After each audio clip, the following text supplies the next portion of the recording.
Team Jackson, what's happening? You know, I got an interesting DM again, as usual.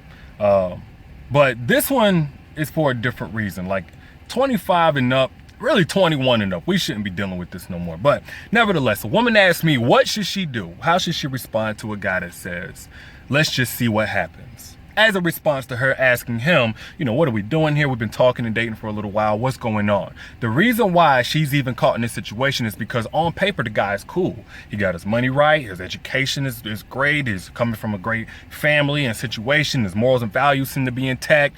He's not disrespectful. He doesn't do rude shit when they're on dates. He's punctual. He treats her well. All this other good stuff, right? But when it came to the question of what exactly are we doing? What are we getting at?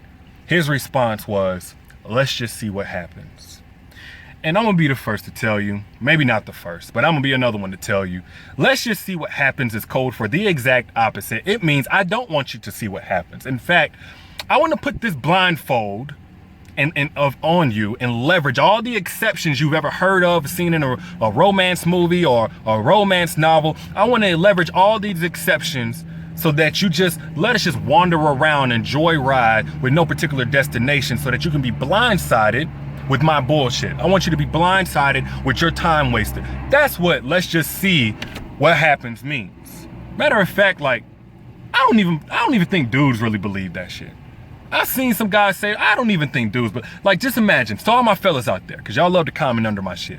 If you had two NFL teams getting ready to play against each other, now they matched up equal in every category. They had the exact same record in their divisions, their players, all that stuff just matched up equal. They're getting ready to play each other. Now one team has a strategy and one team has a coach that says, guys, we're just gonna go out there and see what happens. We're just gonna see what happens. Coach, we're gonna run any plays? Nope, we're gonna see what happens. Coach, we're gonna condition? Nope, we're gonna see what happens. We got any formations? Nope, we're just gonna see what the fuck happens. Would you put your money on that team to win the game? Hell no. And you know you wouldn't. Why? Because even if things don't always work out with a strategy, even if sometimes things work out without any kind of plan, we know the rule of thumb is that whenever you plan to win, you have a much better chance. And when you don't plan to win, you plan to do what? Fail. It's the same thing with relationships. But you wouldn't bet your money. However, you expect this woman to bet her heart, her time, her energy, her attention on a guy without a plan. Come on, man. I know that whenever you went and asked her name, you had a plan. You didn't just go up to her and didn't know what the fuck you wanted to do. You knew something about what you wanted to happen out of that situation. When you went and asked her name, whenever you gave her that comment that was going to segue into your small talk, whenever you asked her number, you had a plan. Don't tell me that all of a sudden you don't have a plan. No, guys have plans. Ladies, no matter what he tells you, guys have plans.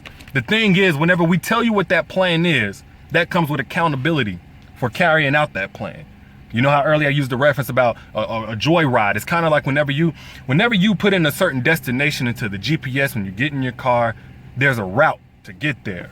There's certain landmarks you got to pass. There's a certain amount of time it tells you it's going to take to get there. When a guy tells you a plan, he knows that a woman understands, okay, cool, now I know what we're going towards. I know what this route is supposed to look like, and I can hold him accountable for this route. I know we're supposed to pass certain landmarks. We're supposed to take certain turns. We're not supposed to take certain stops. It's supposed to happen in a certain amount of time. And so long as he doesn't tell you a destination, a plan, so long as he doesn't tell you any of that, he doesn't have to be held accountable for that. That's what let's just see what this happens gives a man. That's what it affords a man. So I don't care how he look on paper. I don't care what he looked like in real life, what money he got, how he tells you and try to spook you with, oh, you're gonna miss out on a good thing by trying to hold me accountable and hold me to some kind of standard. Let's just see what happens is in the same crock of bullshit as a bond is stronger than a title. Labels complicate things. Let's just take this day by day. Let's let this happen organically and naturally. Let's not rush it or push it. All of that, same crock of bullshit. And you need to treat him like you would treat any other guy that comes to you with something like that, by telling them to exit the same way that they came in. Y'all let me know what you think in the comments. I'll let you all later. Peace.